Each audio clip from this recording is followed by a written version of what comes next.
We're going to go ahead and get started with grand rounds. For any of you guys that have stomachs that are rumbling, our food delivery is a little late today, so it probably won't be here for at least a half an hour. So maybe we can hold off until the end of the talk to grab something to eat. In the meanwhile, Dr. Peterson's going to make our introduction.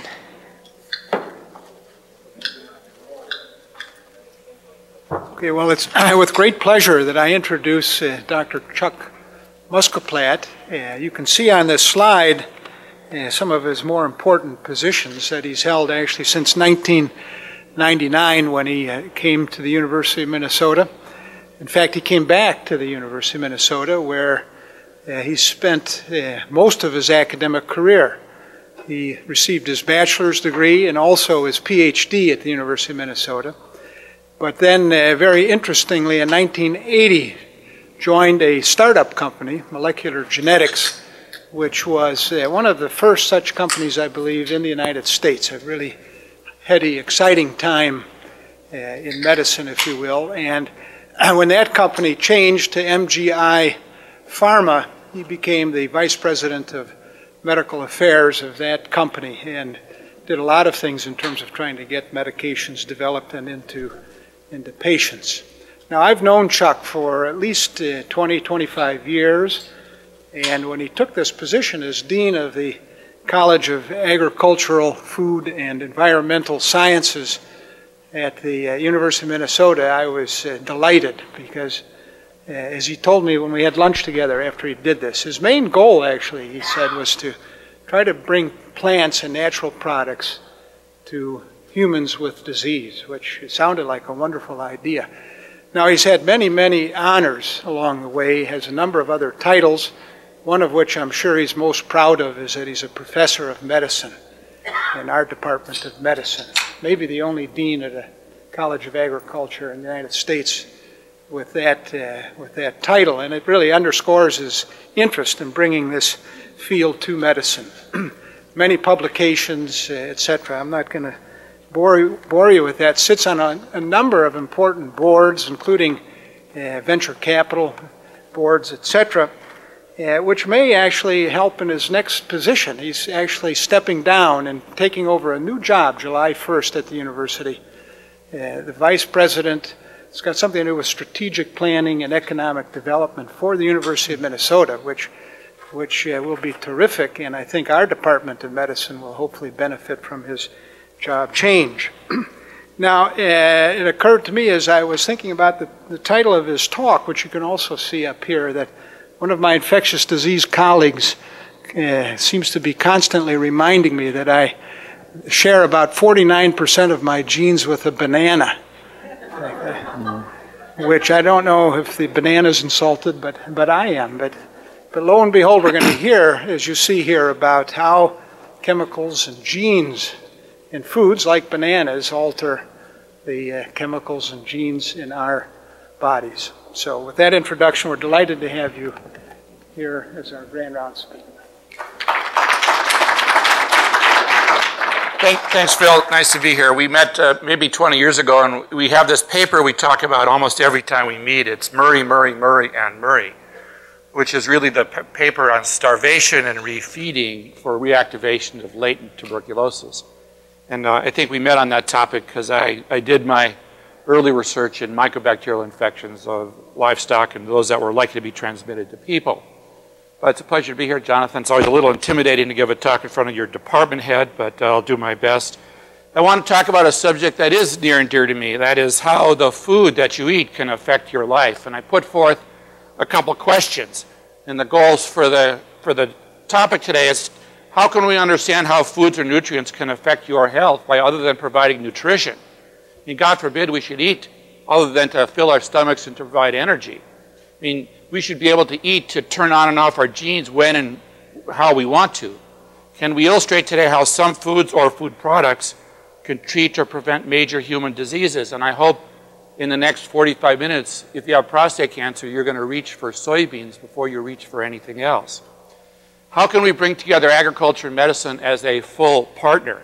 The people who are breeding the next generation of plants have to be working with you in medicine to know what to put into them and to better understand how we can do this in a time and dose-dependent manner.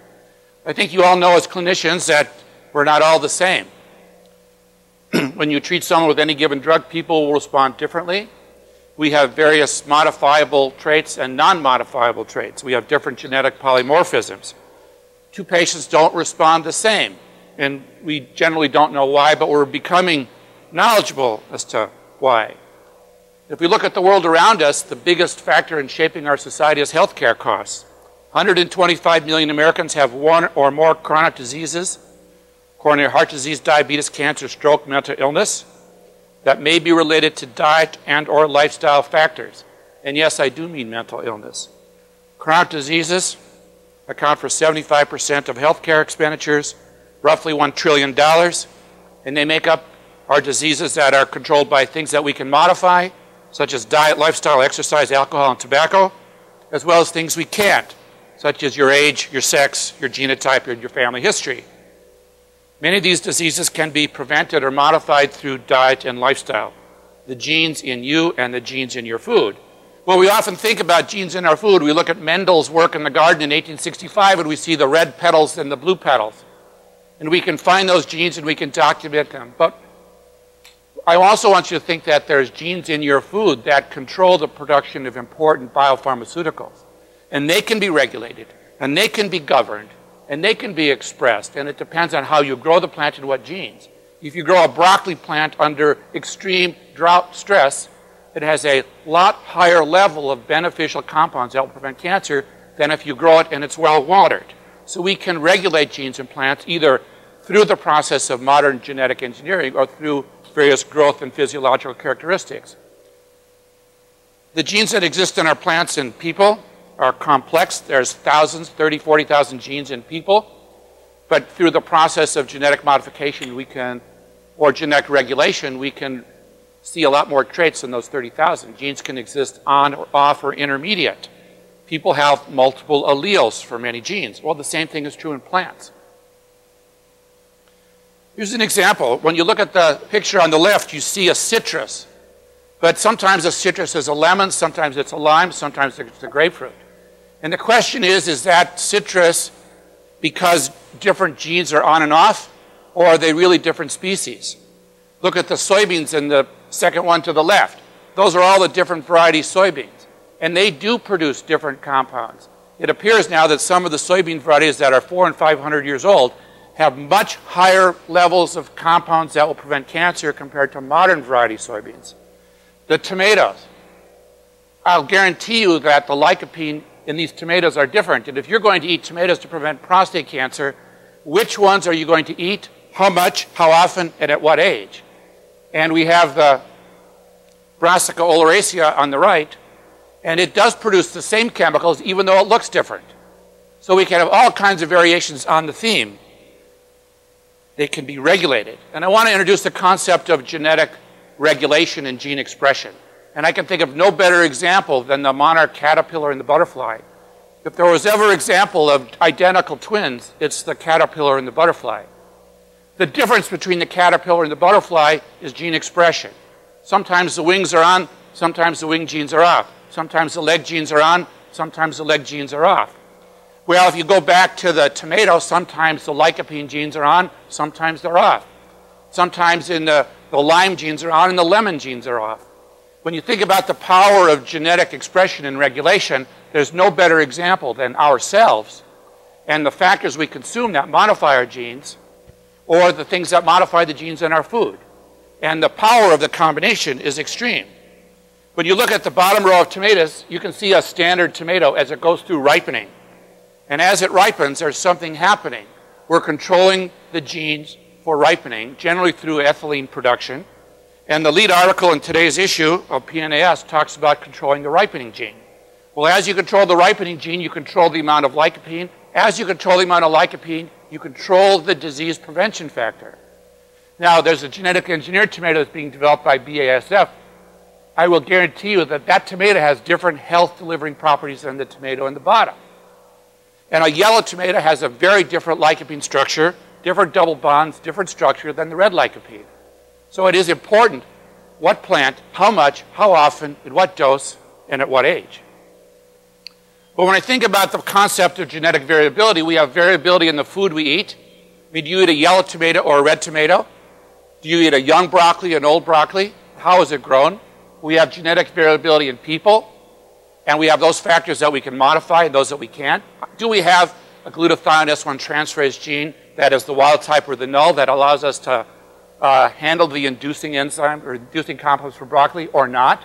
How do we prepare the food? If you freeze it, do you cook it? Do you destroy the beneficial traits? And what about the variability of biomarkers? And what about dose? And I'm going to cover all those in the next 30 or 40 minutes.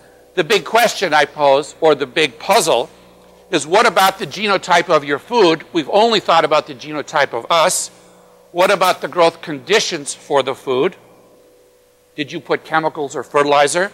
What about the preparation of the food? Did you cook it to death or not? How about the quantity consumed? What about the amount? What about your genotype? What about the frequency or your age? Did you consume the right amount? Did you take any medications at the same time? What taste genes you have? We all fall into 3 simple taste categories, those that are super tasters, those that are non-tasters, and those that are medium tasters. And whether you like hot peppers or not is a genetic trait. And I talked to Dr. Cohen a couple weeks ago about his medication Bi-Deal, and I thought, well, gee, you know, if it matters what your taste genes are, it certainly matters if you have a genetic predisposition to respond to Bi-Deal or not. And what can you afford to buy? This is a puzzle we have to solve, and nutrigenomics is the science that seeks to provide a molecular understanding of how common dietary chemicals can affect your health by altering the expression or structure of your genes. And I don't mean structure in the sense of primary sequence, I mean structure of the secondary or tertiary sequence. The premise of nutrigenomics is that diet and dietary components can alter the risk of disease by modulating multiple biological processes involved with the onset, incidence, or progression or severity. Food components can act on your genome, either directly or indirectly, to alter the expression of your genes and gene products, can compensate or accentuate the effects of your various genetic polymorphisms, and the consequences of diet are dependent upon the balance of health and disease states and your individual genetic makeup. And we have this diagram of our bioactive food components and what we call the omics of nutrition. We talk about nutrigenomics and metabolomics and proteomics and transcriptomics. Well, we can have food substances that do cause mutations and alterations of our primary DNA. We can have nutritional epigenetics, which I'm going to talk about a lot in a minute, where we actually alter the expression. Something in your food binds to your DNA, alters the conformational structure, maybe causes it to be uncoiled from a supercoiled state, and allows the gene to be turned on or off. Folic acid will do it, vitamin B12 will do it, and soybeans will do it, and most other legumes will do it. Here's an example. Here are 2 mice, genetically identical, born of genetically identical mothers who were fed differently during gestation. So let's go over this again. These are identical twins, born of identical twins, and the 2 mothers were fed different nutrients during pregnancy, particularly during the first hours and days after pregnancy. On the left, we have the yellow mouse. On the right, we have the brown mouse, or called the agouti mouse. And the yellow mouse on the left lives half as long as the mouse on the right and dies of all kinds of complicated diseases, cancer, heart disease, autoimmune disease. The mouse on the right lives a long time and is smaller. So here's what happens. The yellow mouse on the left has a genetic transposon that's a palindromic long-terminal repeat sequence that is inherently hypomethylated. When you get this mouse pregnant, and if you feed it genistein from soy or various B vitamins with thiamine or folic acid or B12, it gives birth to a mouse that has the palindrome long-terminal repeat sequence hypermethylated, and the mouse is brown. It has a fraction of the incidence of cancer, heart disease, diabetes, and lives a long life, and weighs about 30% less. And it really matters when you fed the mother. This hypermethylating diet, if you gave it in the first few days, you probably would accomplish all the lifelong effects in those first 72 or 96 hours after conception. So here's just a different picture. We have mice that are born of yellow mice that were fed increasing amounts of soy supplements genistein. And as you increase the mother's consumption, particularly early on after conception, the mice get smaller. Picture of soybeans. But what happens is that we have increasing methylation of the DNA, particularly in the promoter regions of the genes, the most likely regions of the genome that are susceptible to diet alteration, a change in coat color from yellow to brown, change in lower lifetime weight, and change to improved lifetime health. That's the chemical structure of the genistein in soy. And this compound is likely present in most beans, legumes, lentils. So what is methylation? Methylation is a gene-diet interaction, and it's nature's way of allowing environmental factors to tweak gene expression without making permanent alterations in the primary DNA. It really allows the letters of the code to be read differently. They just try to illustrate that these are all the same letters saying the same sentence, but it reads differently. I mean, there's something about the expression of that sentence that is different.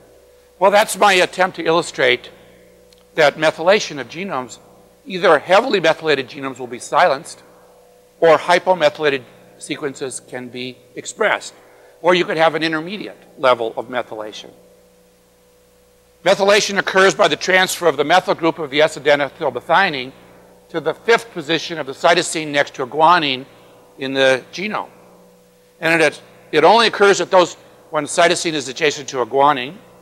And usually the cytosine guanine residues throughout the genome are heavily methylated. But those that are present in the promoter region are less methylated, therefore more susceptible to alteration. So when we add things like change in the diet, proteins, drugs, hormones, soy, B vitamins, we cause this transformation to occur. And we're more likely to cause it to occur at the promoter region, that is the on-off switch of the gene compared to other regions. So particularly susceptible in that point. I'm going to go over a number of papers. From Duke University, Waterland and Journal wrote a paper about 2 years ago where they actually did this experiment with the yellow and the brown mice. They showed that the dietary methyl supplementation of mothers with extra folic acid, B12, choline, or betaine altered the offspring and increased the methylation of the CpG and conferred an alteration on that transposable element. And that's when they got the brown mouse born of the yellow mouse. Now you can do the reverse. You can take the brown mouse and get it pregnant and feed it a diet that is a non-methylating diet, and it will give birth to a yellow mouse. And you can do that back and forth transgenerationally so that you can alter a healthy, unhealthy, really for as long as you want to do the experiment. A year or two later, the same group wrote an article, and instead of doing it with methylating agents as chemicals, they did it with genistein from soy. Phenotypic change was increased methylation of 6 different sites in the transposon region upstream from where the agouti gene was. And what was important to note is that the extent of methylation occurred endoderm, mesoderm, and ectodermal tissue, which meant that it occurred early. I mean, it probably occurred within hours or days. And that methylation that occurred in the first days after conception persisted lifelong. So the pseudoagouti, meaning the brown mouse, if you look at methylation, in the yellow mouse there's very little methylation.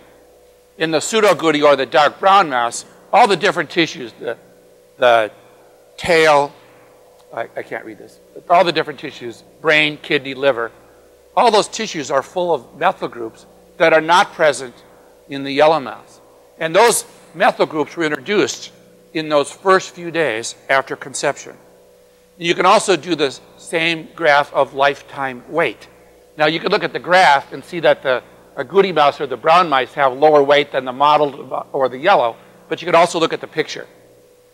That the pups born of mothers that were fed genistein or methylating diets had a lower lifetime weight. They had a lifelong change in methylation status of the genome, and they had an altered lifetime health. And here's a time chart. You can look at the overall lifespan, conception, birth, weaning. The most important time is this maternal methylcytidine that occurs right about conception and shortly thereafter. Very early events have lifelong consequences. Failure to properly methylate during development results in a yellow obese mouse, including obesity, diabetes, death at 24 months, and mortality double the agouti mice. So timing of methylation has a profound outcome. So the hypothesis I want to propose today is that compounds from food can be studied and develop as modulators as gene expression, other than as simple nutrients. The concept that I would put forward is that of something I'm going to call today food biopharmaceutics, that you can study chemicals from food, study their pharmacokinetics and pharmacodynamics. You can measure their area under the plasma concentration curve. You can study their absorption, distribution, metabolism, and excretion, their half-life, their volume and distribution, which tissues they penetrate. Someone at the University of Cincinnati did that experiment. They gave women soy nuts, handful of soy nuts, and then they measured the various plasma pharmacokinetics. The two major isoflavones from soy is daidzein and genistein, and you can study, they have half-lives of 8 to 10 hours. You can measure the area under the plasma concentration curve. And if you were going to need to take soybeans to treat your prostate cancer at some future date, you would ask the question, well, how much should I take? Well, should I take a handful? Should I take a bucketful? And how often should I take it? Well, I can tell you now that if you take 40 grams of soy nuts, you're going to have 1,200 nanomoles per liter of daidzein or 1,200 nanomoles per liter of genistein. So you can get that from 40 grams of soy nuts. And since the half-life is 10 hours, I'm going to tell you you're going to take it twice a day.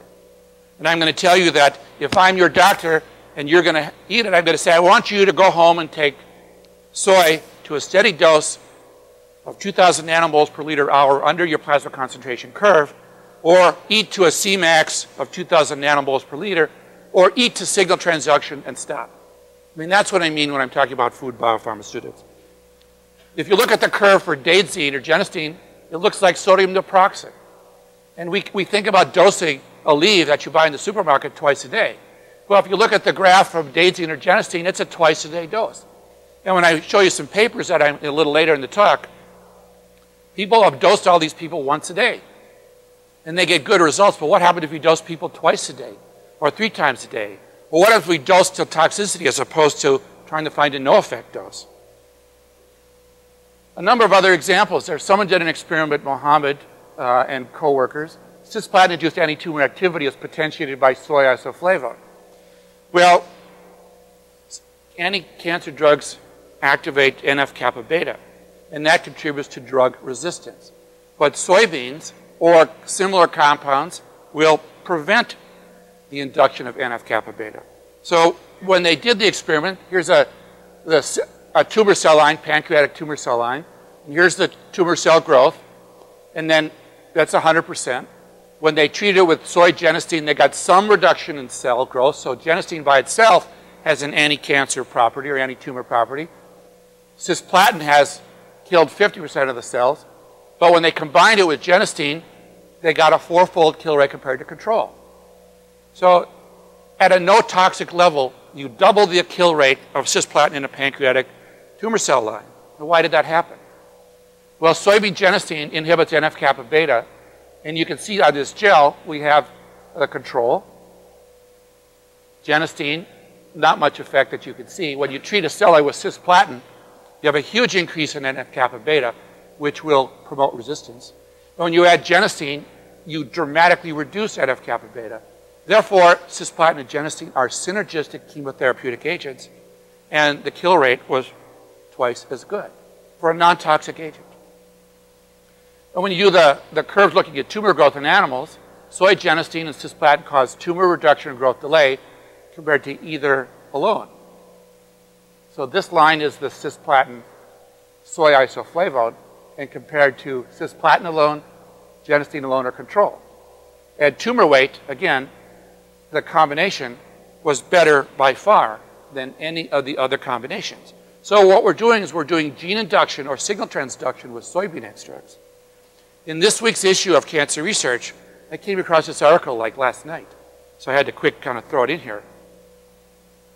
Anti-tumor and anti-metastatic activities of Taxotere are enhanced by genistein through regulation of the osteoprotegerin receptor, NF-kappa beta, and MMP9, which is the matrix metalloproteinase molecule. That's the enzyme that causes the digestion of tissue that allows metastasis to occur. Well, they can all be downregulated by soy. So when you look at the tumor size in each group, those that are treated in the control, when you treat with soy, you reduce the tumor size by 25%, with Taxotere by 30, 40%, and with the combination of genistein and Taxotere, you reduce the tumor in half. And they concluded at the end of this paper that their data suggests that genistein from soy would potentiate anti-cancer, anti-invasive, anti-metastatic activities of Taxotere in a SCID model of prostate cancer. That's a pretty big claim. But something that is totally without toxicity, that we consume every day, without regard to dose, concentration, or timing, we ought to study that. I mean, you don't get a freebie very often, something that is without toxicity that'll shrink your tumors by half. And in prostate cancer, there's a lot of these studies around, and I think that some of them are well done and some are not. I mean, should men over age 50 consume 2,000 nanomoles per liter hour of soy, and why? Well, they did an experiment, again, take patients and measure their blood levels of soy pre and post soybean consumption, and you can see for both genistein and daidzein that you can get 6 or 7-fold increases in genistein concentrations by taking 200 milligrams per day capsules. Is that if you plot the rise in PSA of men pre and post, 15 or 30% in the two groups, group 2 and group 3, the monthly rate of increase in PSA prior to beginning consumption of soy to post-intervention, from 30 to 9% monthly rate of rise. And if you look at that graphically, there were two groups done in the study, group 1 and group 2, and you look at the run-in period, you know, up to 200 days, and one has maybe 100 days, and then beginning 200 milligram a day supplements, you can see the reduction in the rate of rise. Well, when I looked at the study, I said, well, they only gave the people soybeans once a day, or genistein once a day, but the pharmacokinetics are clearly for twice a day. And I said, well, how did they determine 200 milligrams? I couldn't find any basis for that. I mean, that's, if you have a large serving of edamame or tofu, you probably get about that much genistein. You probably get 1,200 nanomoles per liter. But there's no effect. What would happen if it works at 1,200? Would it work at 2,000, 3,000, or 4,000? And where is the point of toxicity? And where is the point of single transduction? And would this curve slope over? Where would we get toxicity? I guess it also occurs as what other genes might we regulate? Genistein potentiates inhibition of tumor growth by radiation. Same model probably. Again, in a PC3 prostate tumor model with genistein and a radiation, the control, genistein alone, radiation to radiation plus genistein. It looks to me like the cisplatin curve, and it's probably due to the same thing of inhibition of NF-kappa beta. And a survival curve, the only animals that survived received genistein plus radiation compared to this prostate tumor in the orthotopic model. So again, we're seeing at a non-toxic level, at doses approximating what normal people get after a soybean meal. And when I started thinking about this, we have all these lentils and soybeans and beans all over the world of every given race of plant in every different continent and every different growth condition. And we always look for chemicals with pharmacologic activity, but we seldom look at soybeans. And I think about this plant, there's probably hundreds or thousands of varieties of molecules that are virtually all non-toxic because we consume vast quantities, and they probably often operate by similar genetic mechanisms, and why don't we test them? And when I ask my friends from the College of Agriculture over here, why are you breeding for yield? Why aren't you breeding for cancer? Why aren't you producing soybeans that will cure heart disease or cancer or osteoporosis or prevent osteoprotegrin and rank and osteoporosis or something else? I think that's the merging of agriculture and medicine. Genistein does, in another paper, inhibit radiation-induced activation of NF-kappa beta in a prostate cancer model. It does cause cell cycle interruptions. Again, same curve. Now, when you use both radiation and soy genistein, you get a much better kill curve. Again, I think it's zero toxicity. And here's a paper that is interesting. Someone at the Department of Food Science and Nutrition at Illinois looked at all these different ancient varieties of soybeans. And they looked at a compound here, lunasin, which is another anti-cancer compound that is present in soybeans. But when they, you don't have to read it, I'll just tell you what it said, that the ancient variety soybeans had much higher levels of these so-called beneficial pharmacologically active compounds than modern varieties. So can we go back? Nowadays we're breeding soybeans for things like biodiesel oil or yield or protein quality or animal feed. But why can't we also breed a soybean that will prevent cancer? And those genes are already there. I mean, they're there. You can go someplace around the world and find an ancient variety, take that gene, put it in a modern variety that has high yield, prevents cancer, and produces biodiesel all at once. You don't just see that one. And let me just kind of run through another 10 or 12 examples here. There's an article in the New England Journal about 3 years ago on how does a red wine glass a day prevent heart disease. We all heard of the French paradox. And why is it that when you consume alcohol at 1 glass per day, you have a reduction in the risk of heart disease? Well, it's really not true. The only people that benefited were those that had the ADH3 allele. If you had alcohol dehydrogenase allele 1 or 2, you had no benefit. Now, it looks like they had some small benefit, but it was fairly statistically significant compared to the ADH3, where they had a huge reduction in relative risk of a myocardial infarction, but only in that one allele. So if I'm going to tell you to drink alcohol, I'm going to first need to know what is your ADH allele. And then I can decide whether or not you drink for medicinal or recreational purposes. But also, when you look at what happens to HDL, again, if you don't drink, you don't obviously get any benefit. But if you do drink, if you're a man or a woman, the outcome is different. Women raise their HDL to 72, men only to 50. Again, the highest rate of rise of HDL was in those that had the ADH3 allele. It's important to know.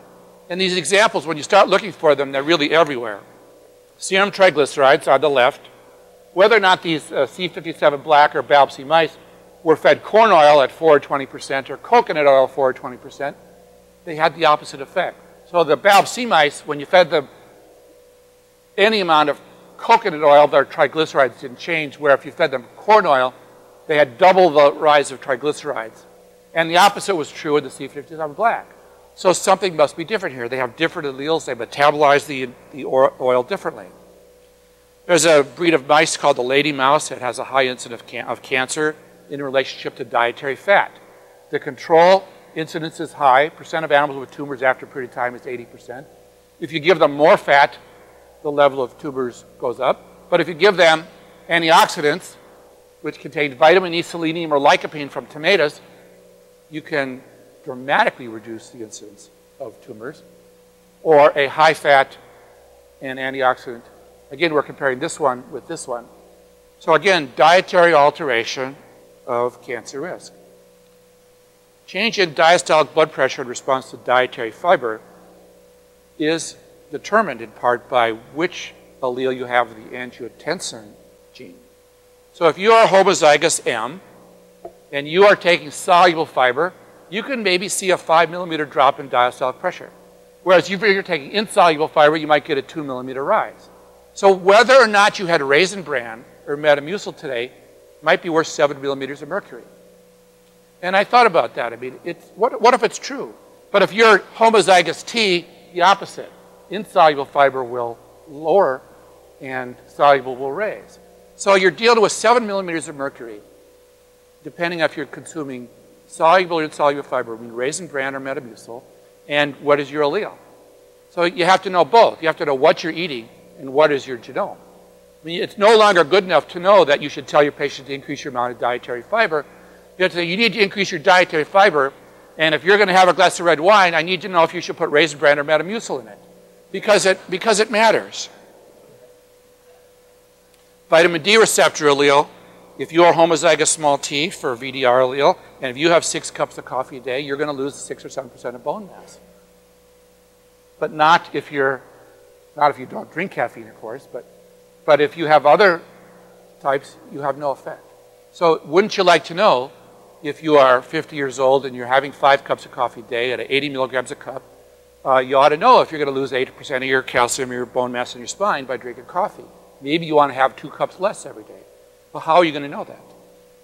And go back to my gestation model. You can control, just like we controlled genetic gene expression with folic acid to prevent neural tube defects, we can alter, we all know that vitamin A is a mutagen, but it's caused by turning on genes that are normally off. Vitamin A can cause expression of Hox genes 1 to 4, when they should normally be off. So it depends when. If you have vitamin A 3 weeks after birth, it won't matter. But if you have them on day 8 of gestation, it matters. So I think what's going to happen is how much, when, how frequently, what dose. Vitamin D receptor, diet and lifestyle. We say diet and lifestyle, but there's not many lifestyle examples. We look at fasting serum glucose, vitamin D receptor genotype, those people that exercise, and those that don't. So depending on your allele for VDR, and this is defined as 3 hours of exercise per week, you can keep your resting glucose low if you exercise compared to not. So again, we have allele B, exercising not, exercising not. So there's an example of how you can alter an outcome in your genotype based on lifestyle. Blood pressure, angiotensin genotype and blood pressure. Blood pressure and diet. Whether you have the DASH diet with generally a low-fat, high fruit and vegetable diet compared to a really high fruit and vegetable diet. Individuals with the A genotype, diastolic pressure lowered by 2 to 3 millimeters. If you're G genotype, no effect. Fruit and vegetables versus DASH diet. Systolic pressure, 5 or 6 millimeters of mercury in the A type, very little if you're the G. So it matters. It matters, and you need to know. And you need to know because it might mean the difference between treatment and not. Or if I tell you to eat a high fruit and vegetable diet and you're the G type, I'm not giving you any good advice. Jose Ordovas is a friend of mine in Massachusetts, and he and I are actually working on a company in Colorado that is doing consumer-based genotyping for nutrition. And he kind of talks about these things as I said in my early part of my talk, those risk factors that are non-modifiable, such as your age, sex, and family history and genotype, and those that are. Tobacco, diet, physical activity, and alcohol. Well, if you look at genetic polymorphisms of your ApoA1 genotype, if you're the A allele, in women carriers of the A allele, higher polyunsaturated fatty acids were associated with higher HDL cholesterol concentrations, whereas the opposite effect was observed in women with the G allele. Different outcomes based on diet and genotype. Probably has huge outcome differences in the risk. Pima Indians living in the Gila River Reservation in Mexico or Arizona, same genetic background, different outcome. Highest rates of diabetes in the world, and then normal rates. Environment, diet, and exercise, what it's been studied, appears to be the difference because there's no difference in genetics.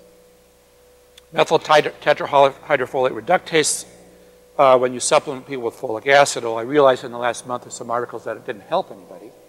But nonetheless, if you're the C allele, it doesn't matter what you do, your homocysteine stays normal whether you consume folic acid or not.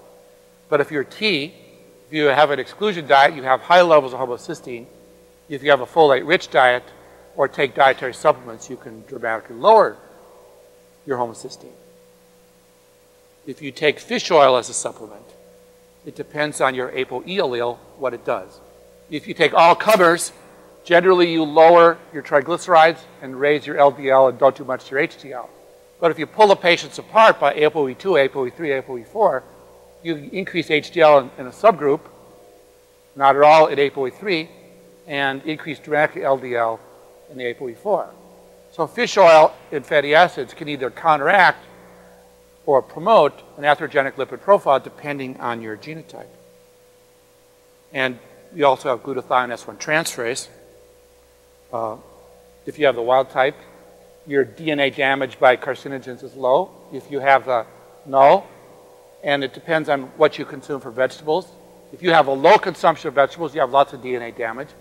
If you have a high consumption of raw vegetables, beta-carotene or vitamin E, you can reduce it. But there's really not very much effect in the other genotype. I'm going to try to pick up some speed here.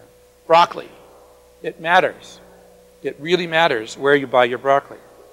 Here's a bunch of samples in the Baltimore area of this guy, Talley, went around all the supermarkets and bought broccoli and then measured the amount of beneficial chemicals that prevent cancer. And it was different by every brand. And it was different whether they were frozen or fresh. And so you just can't go eat broccoli. You have to know which broccoli, which genotype, when it was harvested. And if you look at lutein or beta-carotene in broccoli, these are all the major varieties planted today. Huge differences, 10-fold differences between various beneficial compounds. So you can't just go into the supermarket. You're going to have plants on the shelf that are certified as containing X amount, X genotype of broccoli, potatoes, bananas, apples, oranges.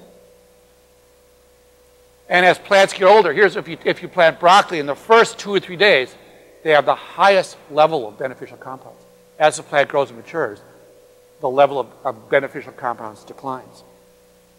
There was an article about 2 or 3 months ago in the JAMA that it matters what your genotype is for metabolizing caffeine. The association between coffee intake and myocardial infarction was dependent upon your cytochrome P450 CYP1A2 enzyme. And if you're homozygous for that, you're going to have a higher risk of an MI. Well, how would you know that? And are you the same person that has a vitamin D allele to get osteoporosis? So it's going to be complicated when it's figured out. I mean, you're going to drink coffee or not, depending on your osteoporosis, or whether or not you're going to have a heart attack, or what happens if it's both. And it doesn't stop. I came across this article about 3 or 4 days ago that it matters in things that we would never think about. I mean, people are talking about starving pregnant mothers during the first trimester elevates schizophrenia in the children by a huge amount. And probably also things like bipolar disorders. L-methionine promotes methylation of promoter regions, but also promotes psychosis. Valproic acid inhibits methylation and used to treat. These are the same things that green tea will do to prevent methylation, or soybeans will do to promote methylation. So as we understand the various chemicals in our food, we'll understand how they act on our genome. DNA methylation of the cell signaling gene can alter schizophrenia or bipolar, and as well as things like lupus that have some CNS effects. We've heard a lot over the years about soy consumption and breast cancer, and the animal study was that if you fed animals soy or none, they had a certain number of tumors. If you gave them soy during the prenatal period, you had no effect. If you gave it to as an adult, you had no effect. As a prepubertal or prepubertal adult, you had a dramatic effect.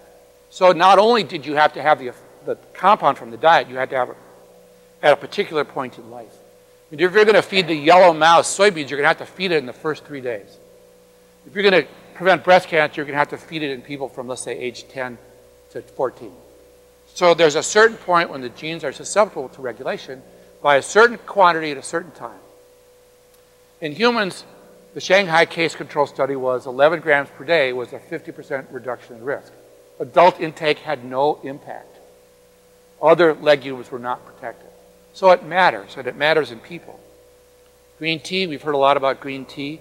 Green tea, the epigallocatectin, which is the compound that inhibits DNA methyltransferase, which would have the opposite effect of the soy genistein or the folic acid, will turn on genes that have been silenced. So the results demonstrate inhibition of DNA methyltransferase, or DNA methylation, by green tea will reverse methylene silencing of genes. So using diet now, we can turn on or off genes by either methylating or demethylating. If you have green tea, you demethylate. You have soy, you methylate. So depending on what you want, time of life, genotype, you can turn on and off your genes. But as I kind of come down to the end here, Phil, I wouldn't be complete unless I talked about chocolate. So, but chocolate has the same families of isoflavones as soybeans. So these effects of chocolate are due to the same family of compounds that are present in, cocoa beans, right? Cocoa beans, they have isoflavones. They're this different in genistein. But dark chocolate will decrease wave reflection, will improve vascular compliance and blood vessel elasticity, will have a beneficial effect. It has a protective effect on the cardiovascular system. And my guess is that it's going to have the same genotype-specific effect. Once we get down to the level of understanding the angiotensinogen and the vascular compliance, we're going to find out that chocolate's going to work for some of you, but not all of you. And I'm in that group. But the last point I want to make before I stop is that if you don't like it, you won't eat it. And we do fall into these 3 broad categories of super tasters, non-tasters, and medium tasters. And everybody knows someone who can't stand horseradish or hot peppers. And they all belong to the super taster crowd. And those people that put extra Tabasco belong to the non-taster crowd. And those are very distinct genotypes. And if you don't like it, you won't eat it. And if you can't stand Brussels sprouts, you're not going to have the beneficial effect. Whether or not you have the other genotypes for reacting at the metabolic level, whether or not you can stomach it is a different level. So we have multiple cascading effects of our genes. So just to review the goals we talked about today, understanding that these are not nutrients. We're talking about modulation of gene expression, depending on your genetic background, taking advantage of your genetic polymorphisms, and in the future we'll take advantage of genetic engineering. We'll actually put these things into food at the level we want, and we'll tell you when to eat them. And when I think about this, we always talk about the fog of war, but I think there's this fog of nutrition. I mean, you can't find anything more confusing than listening to nutrition recommendations on the television or textbooks. So it's almost irresponsible to what we tell people to do. But I think over the next 20 years, we could actually sort this out. I mean, if you have prostate cancer, maybe you're going to have to take some genistein. And maybe I'm going to tell you to eat edamame to 2,000 nanomoles per liter over your area under the plasma concentration curve. Phil, thank you.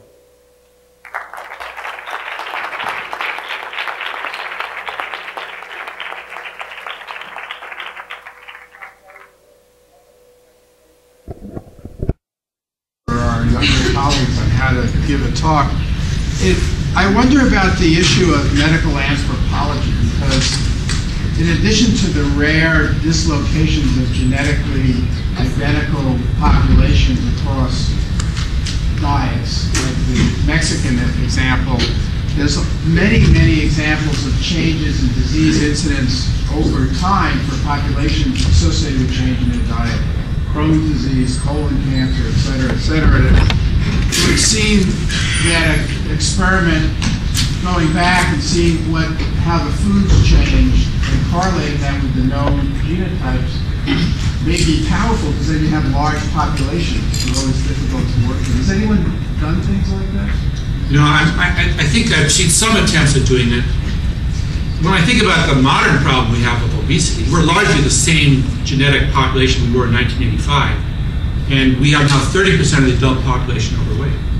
So we have confounded effects when we have metabolic effects on top of genetic effects. If we're carrying around 60 extra pounds, that can't be good for my knees. So it's hard to do an arthritis study. And diabetes may influence some other thing I'm trying to study. If I have double my normal glucose, that may affect my brain if I'm studying bipolar disorder. So I think pulling this apart will take a very careful public health designed epidemiologic study. We've done some work with Native American populations, and they say, well, we would be healthier and reduce our diabetes if we could only go back to the way we used to eat. I think there's some truth to that. But then I'm reminded that there were probably a lot of starving people back in the 1700s too. So it's a good question, but we're certainly not doing something right. Other comments or questions, Phil? A comment is a terrific talk.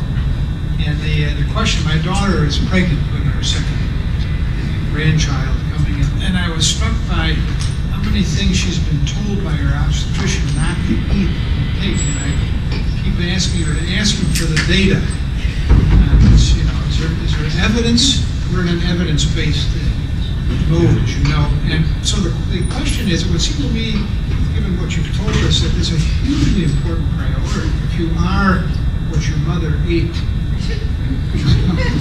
So, we're in this era of translational research. I just want to translate that really quick into pregnancy, etc. Is there much going on in that? I think there's a lot of information on things like allergens. I mean, you shouldn't eat peanut butter until your kid is 3 years old, probably from beginning of gestation. But whether or not you should eat broccoli or not, or soybeans or not, I think there's no data in humans. And I'm positive that the mouse data on soybeans does not translate to humans, because we don't have that transposon. I mean, people don't have the agouti gene. But we probably have something else that is modifiable. We don't necessarily know what it is. But I think things like allergens and toxicants are probably well studied and based on evidence. But I think that when my own daughter, she was so particular, and I couldn't find any reason why she chose it. I mean, she read in some popular nutrition book. But I think it's alchemy to some extent. Harry. But we can fix it. I mean, we can fix it. I want to thank you for a very provocative talk.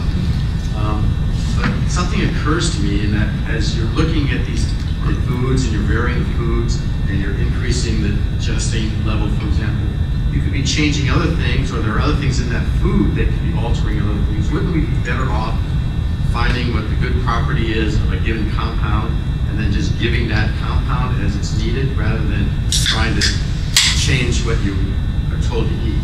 I think that's the starting point when I would do that. There are parts of the world, though, that's not practical. If you have a soy-based diet at the moment, let's say maybe the Asian diet that has soy 3 times a day. I was talking to Mindy Kurzer in our Department of Food Science and Nutrition, who studies osteoporosis. She was giving soy supplements once a day, and I said, Mindy, the PK data said twice a day, and Asians eat it 3 times a day. So their blood levels are always genistein in their blood. Whereas in America, when you have soy, if you have it a couple times a week. So I would start with some simple model, and I would probably start with some of those oncology models because the risk-benefit drives you to intervene at a no-cost toxic level. Why not, Katie, why don't we do that experiment? Why don't we treat someone or take someone who is too old to get chemo or radiation and just give them soy and watch their PSA with a defined chemical supplement. We measure the supplement, we measure the PSA, and we watch their health. So I think Phil and I are talking about doing it with propolis for bees in an anti-HIV model. So I mean, you're right, you have to start, and this is a 20-year experiment I'm proposing, 30 years maybe. But you got to start with what you can measure. Are there questions or comments? Yes.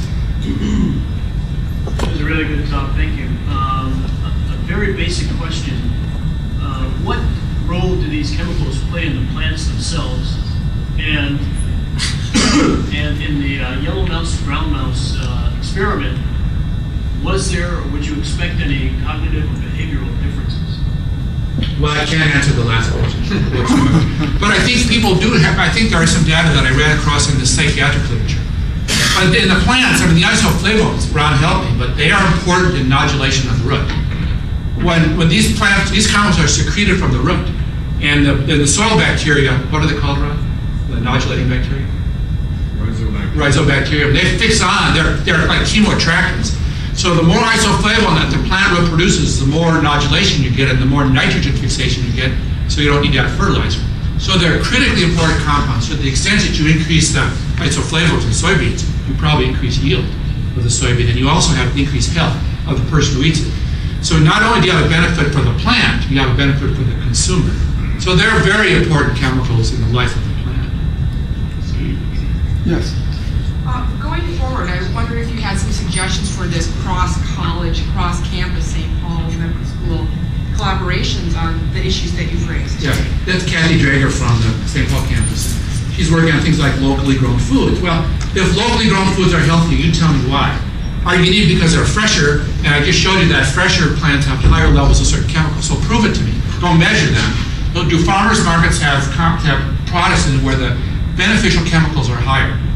Or are they different varieties? A redder tomato is going to have more like it. You show me, and then you do an experiment. So that's how to work together. We find someone in public health or medicine that can help with measurements. You go gather the footwork in the local farmers markets, and then show me that the stuff is better. If you can't show me it's better on a health basis, then you have to sell it on some of the criteria. And I think that's the pathway. And there's some evidence that they may taste better too, because the taste molecules might be different. I mean, a big boy tomato certainly tastes better than those, monster hard rock tomatoes you buy in the store. And they're different varieties. Well, I would also comment, we have an NCI designated comprehensive cancer center. So we have tremendous opportunities for clinical studies. And in fact, this would be a unique part. And certainly the School of Public Health is a very important population-based study component within the Cancer Center. I don't know if it embraces agriculture at all. It's certainly been embracing risk factors like tobacco. So this could be a very interesting. We're here to be provocative, though, and I mean, Linda spent 5 years working on genetic engineering. Linda Thrain, Vice President for Your Relations. I'd also like to introduce Regent Dallas Bonesock, who's a farmer, and we talked about this a lot, how farmers can make money selling things that are more healthy and more valuable. But Linda spent years working on how to promote this to the public. Well, great. And we thank you all for attending, and we especially thank Dr. Muscoplat